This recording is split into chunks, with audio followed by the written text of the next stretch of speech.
name is Drake Morja. I'm a senior at Oswego High School. I'm in the Rotary Interact Club, and today I'll be reading The One and Only Ivan, pages 40 through 70. Three visitors are here, a woman, a boy, a girl. I strut across from my domain for them. I dangle from my tire swing. I eat 3 banana peels in a row. The boy spits at my window. The girl throws a handful of pebbles. Sometimes I'm glad the glass is there. My visitors return. After the show, the spit pebble children come back. I display my impressive teeth. I splash in my filthy pool. I grunt and hoot. I eat and eat some more. The children pound their pathetic chests. They toss more petals. Slimy chimps, I mutter. I throw a me-ball at them. Sometimes I wish the glass is not there. I'm sorry I called those children slimy chimps. My mother would be ashamed of me. Julia. Like the spit pebble children, Julia is a child, but that, after all, is not her fault.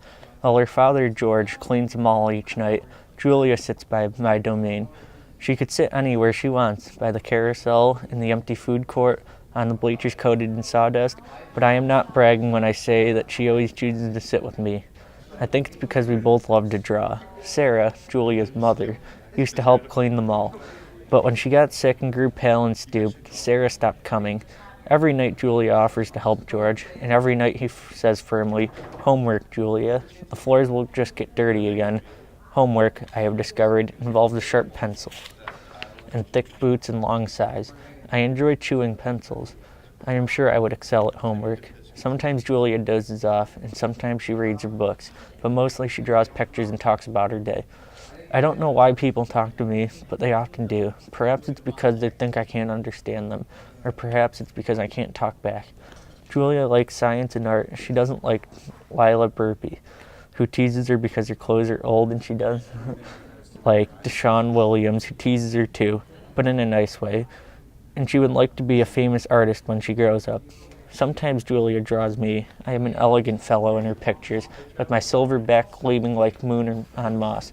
I never look angry, the way I do on the fading billboard by the highway. I always look a bit sad, though. Drawing Bob. I love Julia's pictures of Bob. She draws him flying across the page, a blur of feet and fur. She draws him motionless, peeking out from behind a trash can or the soft hill of my belly. Sometimes in her drawings, Julia gives Bob wings or a lion's mane. Once she gave him a tortoise shell. But the best thing she ever gave him wasn't a drawing. Julia gave Bob his name. For a long time, no one knew what to call Bob. Now and then a mall worker would try to approach him with a tidbit. "Here, doggy," they'd call, holding out a French fry. "Come on, Pooch," they'd say. "How about a little piece of sandwich?" But he would always vanish into the shadows before anyone could get too close. One afternoon, Julia decided to draw the little dog curled up in the corner of my domain. First, she watched him for a long time, chewing on her thumbnail.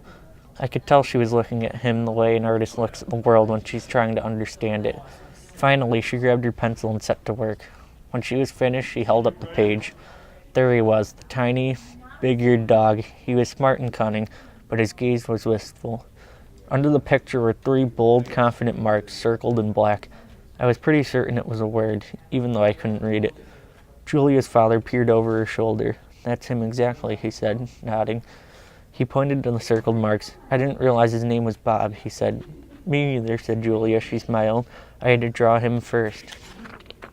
Bob and Julia. Bob will not let humans touch him. He says their scent upsets his digestion. But every now and then, I see him sitting at Julia's feet.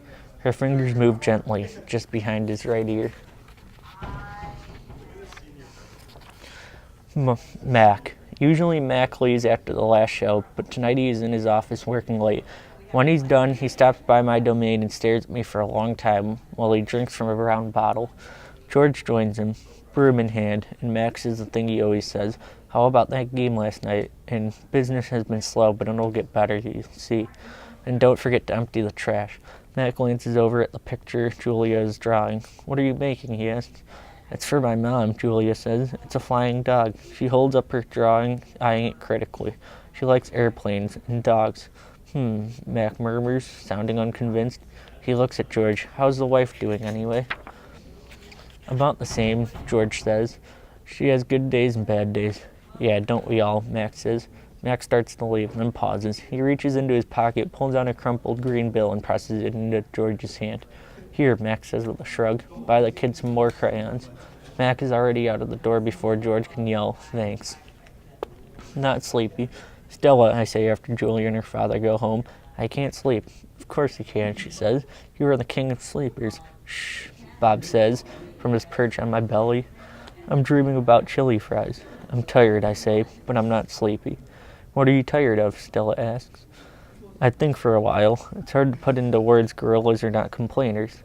We are dreamers, poets, philosophers, nap takers. I don't know exactly. I kick at my tire swing. I think I may be a little tired of my domain. That's because it's a cage, Bob tells me. Bob is not always tactful. I know, Stella says. It's a very small domain. And you're a very big gorilla, Bob adds. Stella, I ask. Yes. I noticed you were limping more than usual today. Is your leg bothering you? Just a little, Stella answers. I sigh. Bob resettles. His ears flick. He drools a bit, but I don't mind. I'm used to it. Try eating something, Stella says. That always makes you happy. I eat an old brown carrot. It doesn't help, but I don't tell Stella. She needs to sleep. You could try remembering a good day, Stella suggests. That's what I do when I can't sleep. Stella remembers every moment since she was born, every sunset, every slight, every victory. You know, I can't remember much, I say. There's a difference, Stella says gently, between can't remember and won't remember. That's true, I admit. Not remembering can be difficult, but I've had a lot of time to work on it. Memories are precious, Stella adds. They help tell us who we are. Try remembering all your keepers. You always liked Carl. The one with the harmonica. Carl, yes. I remember how he gave me a coconut when I was still a juvenile. It took me all day to open it. I try to recall other keepers I have known, the humans who cleaned my domain and prepared food and sometimes kept me company. There was Juan, who poured Pepsis into my waiting mouth, and Katrina, who used to poke me with a broom when I was sleeping, and Ellen, who sang, How much is that monkey in the window? With a sad smile while she scrubbed my water bowl. And there was Gerald, who once brought me a box of fat, sweet strawberries. Gerald was my favorite keeper. I haven't had a real keeper in a long time. Max says he doesn't have the money to pay for an babysitter. These days, George cleans my cage and Mac is the one who feeds me. When I think about all the people who've taken care of me, mostly it's Mac I recall, day in and day out, year after year after year. Mac who bought me and raised me and says I'm no longer cute. As if a silverback could ever be cute. Moonlight falls on the frozen carousel, on the silent popcorn stand, on the stall of leather belts that smell like long gone cows. The heavy work of Stella's breathing sounds like the wind in trees, and I wait for sleep to find me. The beetle. Mac gives me a new black crayon and a fresh pile of paper. It's time to work again. I smell the crayon, roll it in my hands, press the sharp point against my palm. There's nothing I love more than a new crayon. I search my domain for something to draw. What is black? An old banana peel would work, but I've eaten them all. Not tag is brown. My little pool is blue. The yogurt raisin I'm saving for this afternoon is white, at least on the outside. Something moves in the corner. I have a visitor. A shiny beetle has stopped by. Bugs often wander through my domain on their way to somewhere else. Hello, beetle, I say. He freezes, silent. Bugs never want to chat. The beetle's an attractive bug, with a body like a glossy nut. He's black as a starless night. That's it. I'll draw him. It's hard, making a picture of something new. I don't get the chance that often, but I try. I look at the beetle, who's being kind enough not to move, then back at my paper. I draw his body, his legs, his little antennae, his sour expression. I'm lucky. The beetle stays all day. Usually bugs don't linger when they visit. I'm beginning to wonder if he's feeling all right. Bob, who's been known to munch on bugs from time to time, offers to eat them. I tell Bob that won't be necessary. I'm just finishing my last picture when Mac returns. George and Julia are with him. Mac enters my domain and picks up a drawing. What the heck is this, he asks. Beats me what Ivan thinks he's drawing. This is a picture of nothing. A big black nothing. Julia's standing just outside my domain. Can I see? She asks.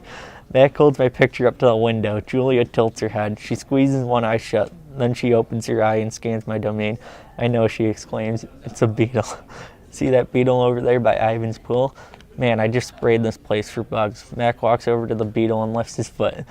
Before Mac can stop, The beetle skitters away, disappearing through a crack in the wall. Mac turns back to my drawings. So you figure this is a beetle, huh? If you say so, kid. Oh, that's a beetle for sure, Julia says, smiling at me. I know a beetle when I see one. It's nice, I think, having a fellow artist around. Change. Stella is the first to notice the change, but soon we all feel it. A new animal is coming to the Big Top Mall.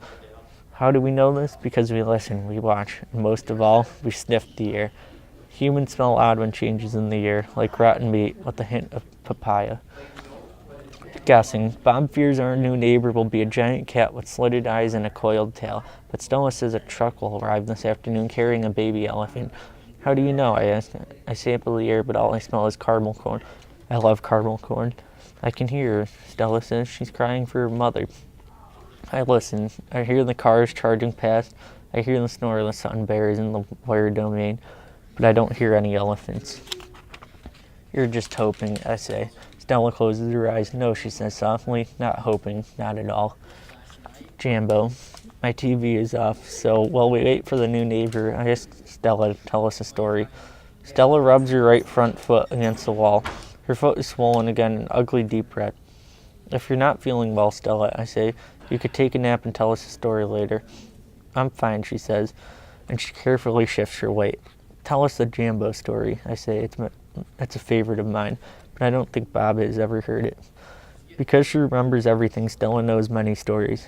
I like colorful tales with black beginnings and stormy middles and cloudless blue sky endings, but any story will do.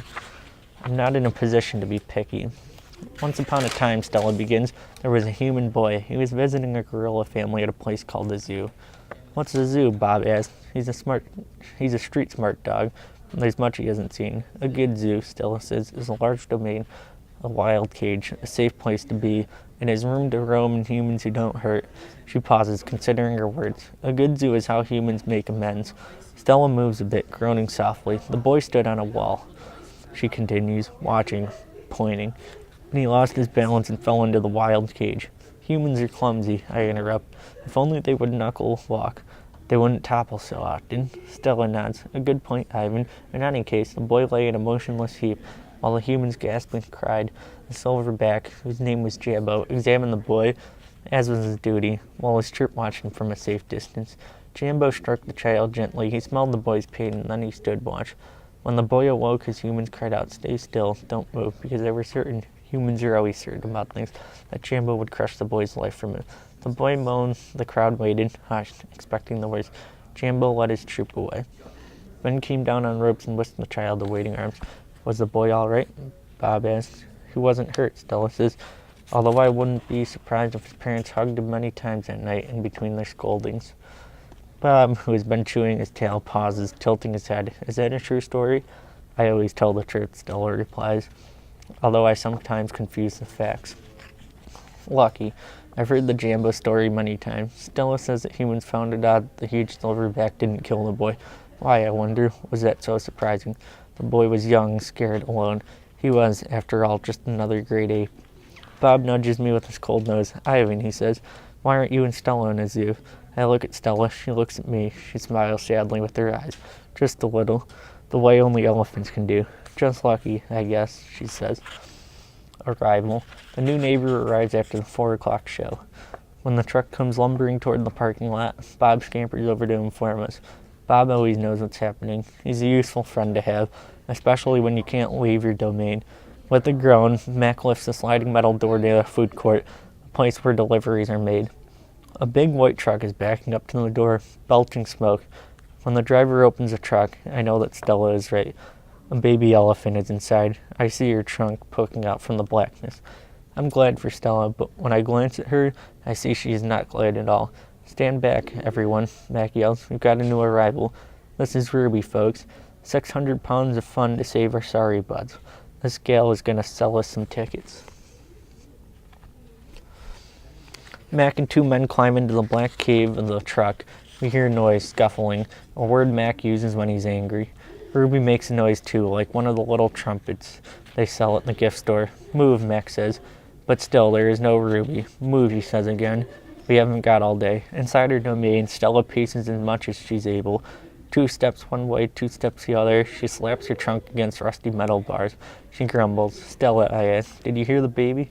Stella mutters something under her breath, a word she uses when she's angry. Relax, Stella, I say. It will be okay. Ivan, Stella says, it will never, ever be okay. And I know enough to stop talking. Good luck, guys, with reading the rest of your book, and thank you for listening.